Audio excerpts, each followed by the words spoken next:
guys. How's it going? Excellent, yeah. Yes, very good, thank you. Rich, good to meet up again. Yeah, it's getting dark out there now, isn't it? It is early evenings now, yes. It's not good. It's spooky. Spooky. Anyway, what we got on tonight? Well, we've got Mr. Craig Roberts this evening. Oh, yeah. So we're going to dial into him shortly. Yes. So he can give us a lay down of what he does and where he's been and... Yeah, and what's he going to be up to in the future? Yes. Yeah, okay. So, yeah, we'll dial in now.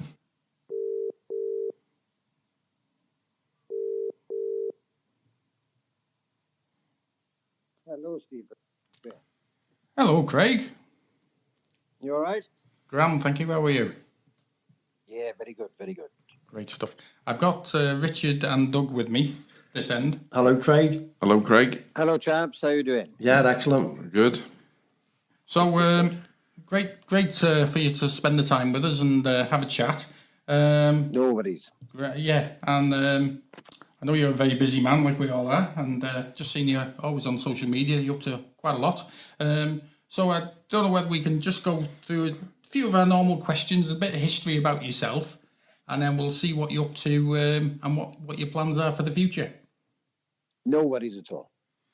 Can I ask one first, Craig? What instruments do you actually play? I had a little look on the internet and I couldn't find anything about the instrument side of it, just that you've obviously got a heck of a lot of experience with conducting. Yeah, sure. So I started out as a baritone player, which is probably why you can't find anything on the internet. Never mind. Yeah, I started playing in local village bands, and then joined Lewis Merthyr Band, then Park and Dare Band, and then I went to university and started conducting straight away. So I was conducting bands when I was 19, and then I've been doing it ever since. Oh, that's very young, isn't it, to start? And yeah, fair play, and brilliant brass bands as well. Poor Doug's upset here now. He thought you might have been on a trombone. The world doesn't revolve around trombone players, Rich. What? We got that I'd like recorded. it to, but there we are. Another one, Craig. I believe that you've been heavily involved in the Canadian brass band arena. I was an army trombonist myself with the 1st Royal Tank Regiment, and we went out to Canada to do the Calgary Stampede at one time. I know it well. And big show. Where did you get involved with it there then? So when I was at uni, a call came out from a Canadian brass band called the Woods Manufacturing Company Brass Band. And they were performing in a military tattoo in Nova Scotia. Nova Scotia International Tattoo. And they wanted some British players to basically boost the size of the band. Yeah. So a few of us went out, and then that was 1998. And we went out and played in 98 and 99. And then in 2000, the sponsor of the band left the band. And so the band went then from being mostly, vast majority Canadian with a few Brits to being 50-50 Brits and Canadians. And we did Nova Scotia in 2000. We did Virginia in 2001. We traveled to the Netherlands and Germany in 2002 and 3. And then I started working behind the scenes with the show then. So I became eventually assistant director in Nova Scotia. And we also started then a brass band summer school with Bob and David Childs. Ah, yeah, so you've really, really been heavily involved in many countries then with that. And I was only out there for the one trip really to Canada, but they're so friendly out there, aren't they?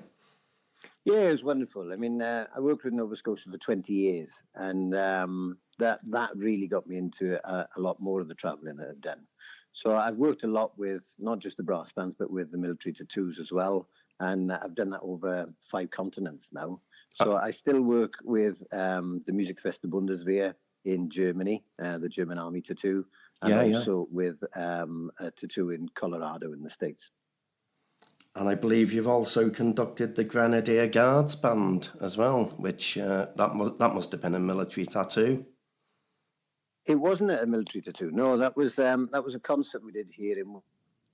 So I knew Dennis Burton, the former director of the Grenadier Guards, very well, and we basically started doing concert projects when I was at university, and then certainly when I graduated, and started a thing called the Welsh Brass Arts Festival in South Wales. So we had support of the Arts Council of Wales. We commissioned a lot of composers to write for bands, and we also brought guest bands in. So we had Brighouse, we had Black Dyke, we had Leyland, and then in the fourth year we had the band of the Grenadier Guards.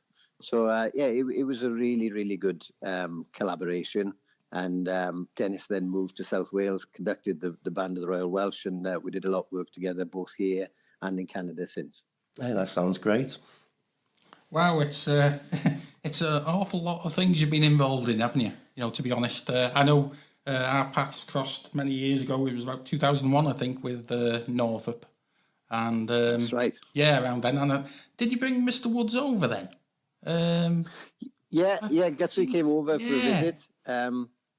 He was a great supporter of brass bands, and he invested his own money as well as the company's money in developing the brass band medium in Canada.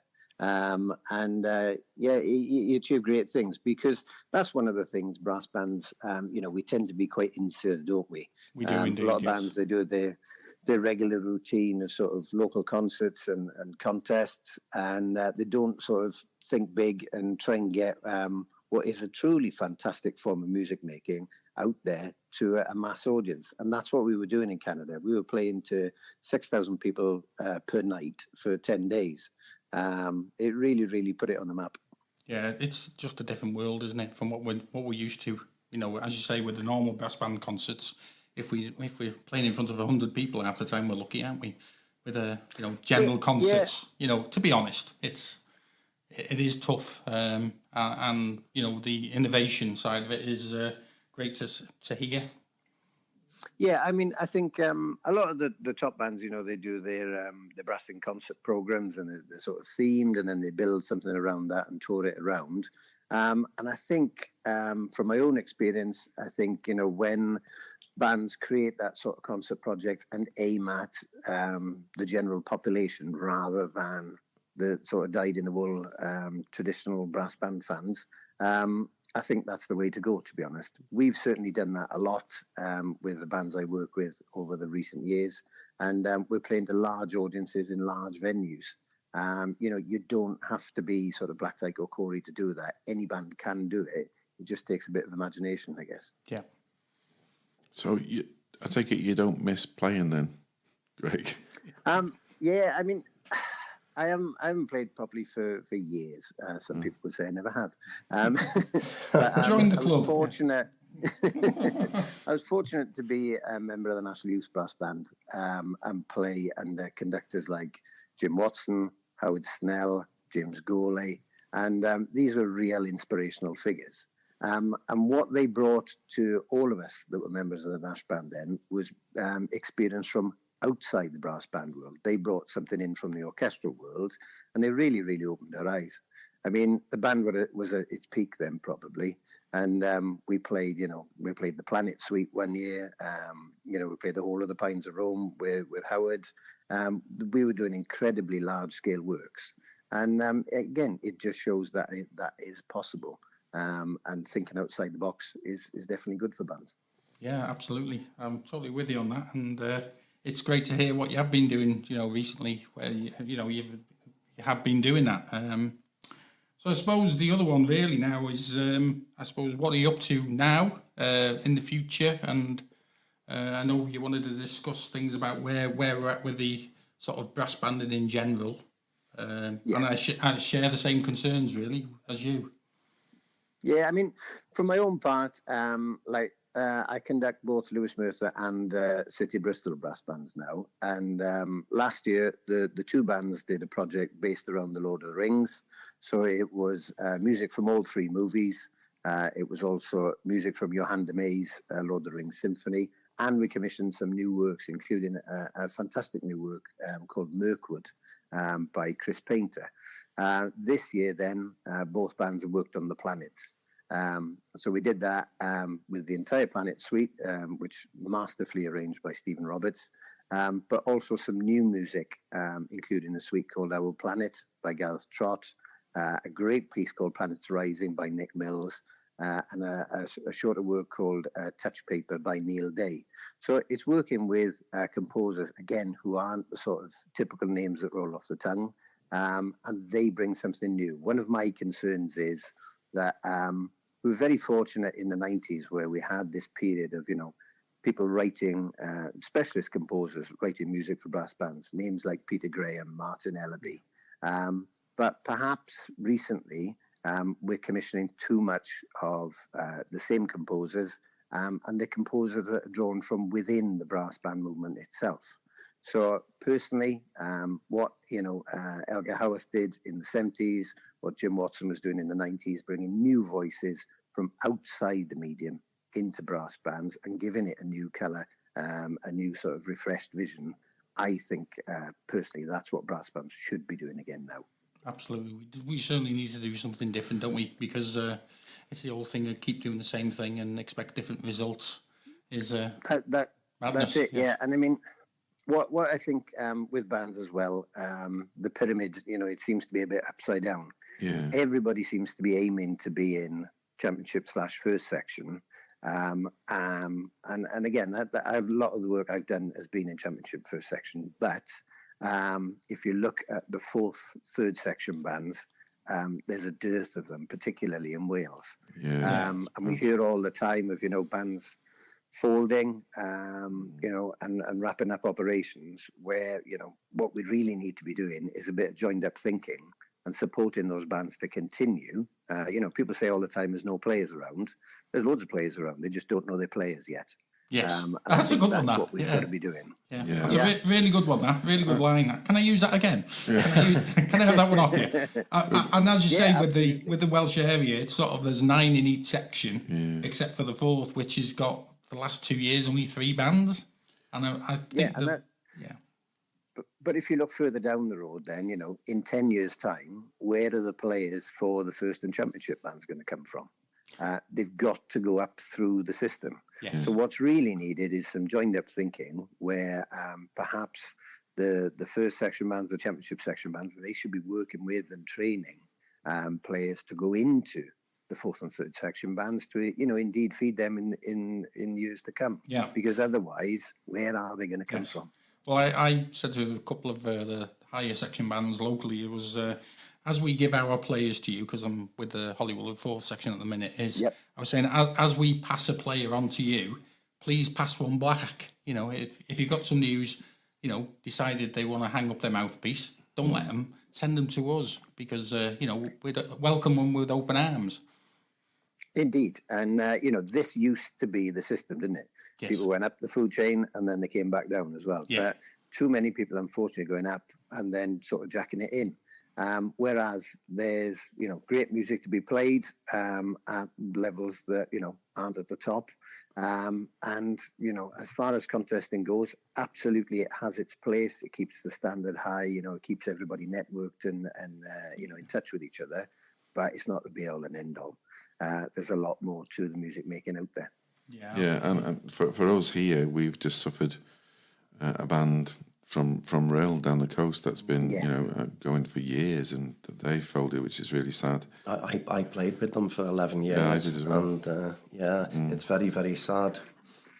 Yeah, and I mean, you've seen the same thing down here. Bands like Cummaman, Treherbert bands. These bands were right up there. I mean, Cummaman were sort of, fifth in the Open.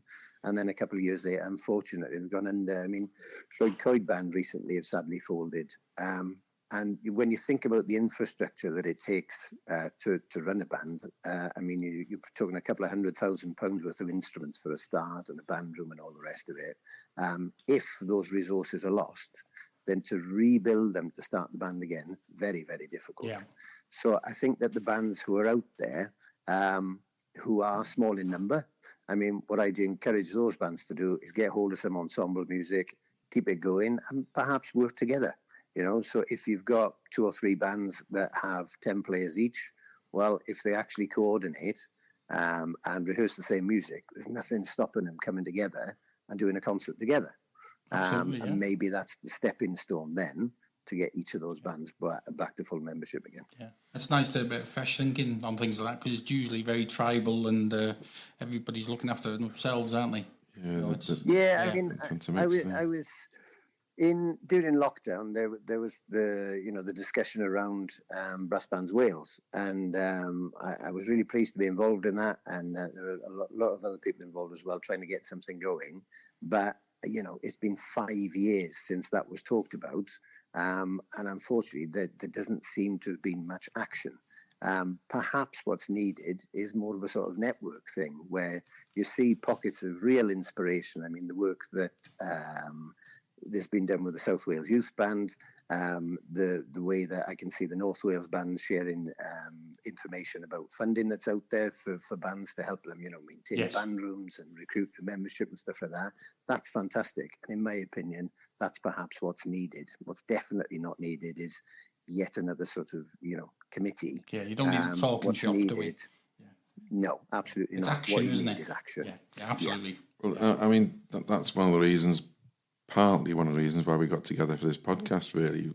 Initially trying to promote North Wales bands and then trying to push the agenda of the wider audience, if you know what I mean.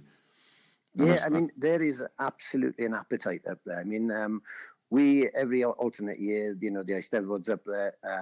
Lewis Merthyr have headed up there, and we've been very fortunate to do concerts with the Vron Male Choir. We did them in Llangollen Pavilion. We did them in St Giles in Wrexham this year, and they were packed. There is really an appetite out there. We've just got to get our act together and reach out to those audiences. Yeah, and the Steads is a perfect example, Craig, because I think the format of that is great, because you got bands who are struggling to get players who can maybe put a concert program on, but for a contest it's a bit too much for them. So that format's superb, I think, and it works really well. We benefited this year because myself and Doug play for Buckley, so we won the second section. So you've got to ask Craig how he got on now. Yeah, how did you get on, Craig? we had a win. Yeah, yeah, you did really well there. Yeah, top job. The Eisteddfod this year, it was great to do. It's something we, as a band, as Lewis Merthyr, there's a couple of contests. The regional, we always go at that one because that's the one, of course, that dictates the ranking for everybody. And then the Eisteddfod is such a great opportunity. It's an incredibly well-organised event. There's a wider festival around it. It's televised. There's contributions towards travel, and of course the prize money is there as well. What's not to like? Yeah, it ticks all the boxes, as a movement. Yeah, it does, absolutely. And yet, as a movement, the bands, aren't there in huge numbers, and they should be. Oh, you're right. It's such a shame because it's it's a good platform, isn't it? Like you said. And people say, but it's always at the start of the summer holidays. Well, yeah, it is always at the start of the summer holidays. You know that. Plan accordingly. Yeah, yes. That's the one that always gets me as well when people say that. Well, you know when it is. Yeah. Just, I'll tell you when it is next year as well if you want. Exactly. It is. It's a really, really well-run event. It's a fantastic platform for bands, and we should be supporting it. I think that's the thing is, just saying, well, we've done it this way for years. That's not the way forward. No. The way forward is, okay, what do we need now? Again, saying that thing about, what is everybody struggling for? People are struggling for membership. What we're going to do about it. Yeah. And I know our old chestnut of travelling all the way to Swansea every year, when to me it just makes sense to alternate, like the Eisteddfod, because Eisteddfod, 1 year it's in the north and it's in the south, isn't it? So we did when the regional was in Wrexham.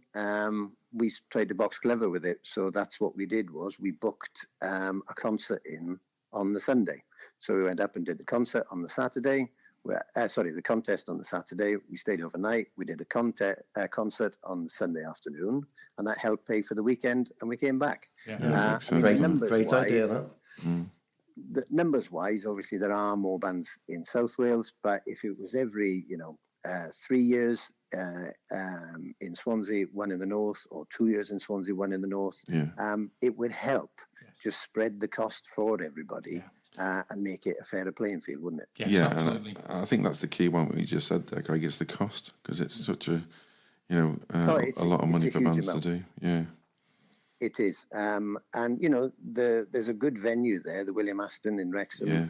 That was a super hall for the contest. We went up. We had a really good weekend. Yeah. I totally agree with you. I think there was a certain band that didn't like it though. There's always one. Yeah, same in Llandudno when it was there. Yeah. So I think we've got to do something, haven't we, to try and promote it more if we're trying to get banding going again, because it is, I do worry about it, like my colleagues. I do worry about where we're going. I think everybody's worried about it, and with good reason. Because we're all bands look for players periodically, and we seem to be looking at the same ever decreasing pool. So the key is surely for everybody to work together and grow that pool. Now the problem is everybody wants ready-made players, and they are not out there.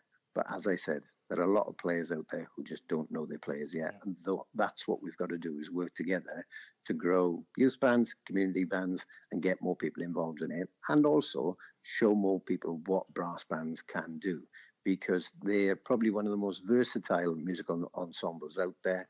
And we need to be out there showcasing that. Yeah. Great stuff. Totally agree. What a salesman. Yeah. Top job there. Yeah. Yes.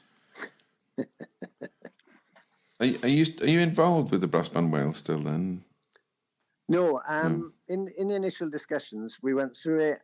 We drew up a sort of action plan, which was, where we're going to be in 10 weeks, 10 months, 10 years. And it was all there. But the idea of it all, certainly as far as I was concerned, was that it be a completely open structure, and that anybody who wanted to get involved could be involved. And, it would be as participative as possible. But the decision was made to make it sort of more closed. And that was just something that, I expressed on day one. I didn't think that was going to work, and I still don't. Yeah. But hopefully they'll get their act together at some point, and, it's... There is always hope, isn't it? Yeah. It's just desperately needed. Yes. And there are people out there, like I said, you can see pockets of excellence in either youth development or fundraising or being artistically and musically developmental. It's all out there. What it needs is that facility, that vehicle for people to be able to share that information and learn from each other. That is what is needed, in my opinion, rather than a closed committee / talking shop. Yeah, I totally agree. I like the idea of a joint concert with you, though, when we come down to Swansea in March. If you're up for that. Yeah, well, the thing is, the opportunities are there, aren't they? Yeah. And if bands knew that, okay, it's down here for 3 years, and then the following year it's going to be up to the north, then it's in everybody's interest to build those partnerships. Yeah, of course. Where we've found success is, rather than performing with other brass bands, is reaching out to the choirs. Because, you're getting a choral audience as well as a brass audience. Combine that, you've got a full house. And that is in everybody's interest. Yeah, it's a good idea. Sounds good. Yes, some great ideas there. And just hopefully we can grab a few of them between us all. And, Indeed. Yeah. So what have you got planned for the future then, Craig? Next year and things? You got much on? We just finished a couple of big projects, like I said, the Planets being Paramount and One Stores. So now, like most bands, I guess, we're heading into Remembrance and then Christmas. Yes. What we've found with Christmas is a real success for both the bands I work with has been The Snowman. Philip Littlemore did a fantastic arrangement of the music for the entire movie. Yeah. And screening that has enabled us to reach a young family audience. We've done it for the last 3-4 years now, and we play to packed houses every year. I think Bristol have got 2 performances at the Curzon in Clevedon, and they're both sold out already. So it's a really good thing. As we head into next year, so Bristol are working with the Slapstick Festival. Lewis Mercer have just done a silent movie project where we were performing music to live screenings of films by the Welsh film pioneer William Hagger.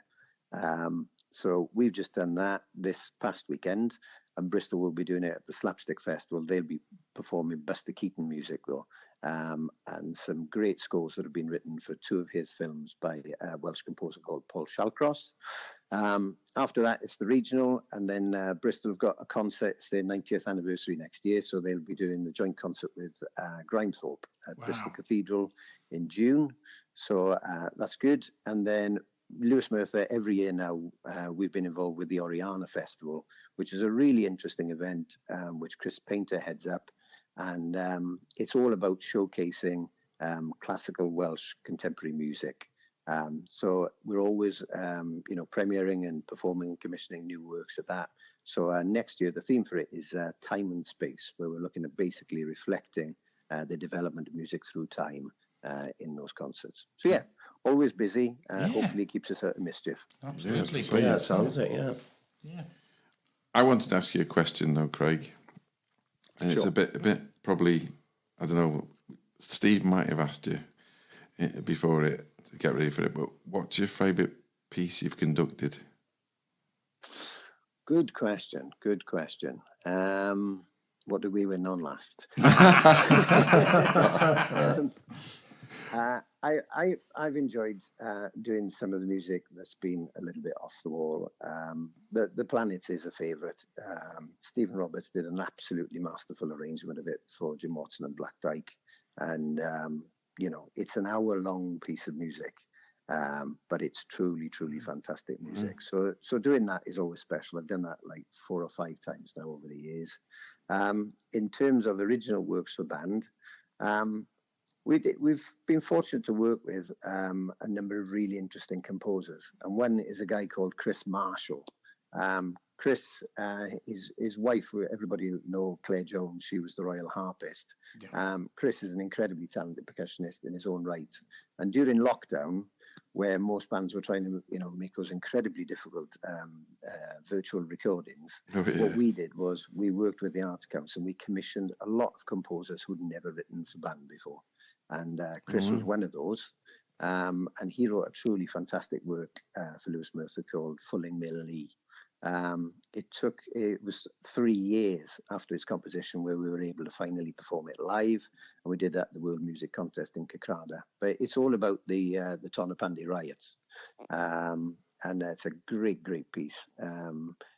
So yeah, that's one of the favourites. And another work that we commissioned, very appropriate today, 21st of October.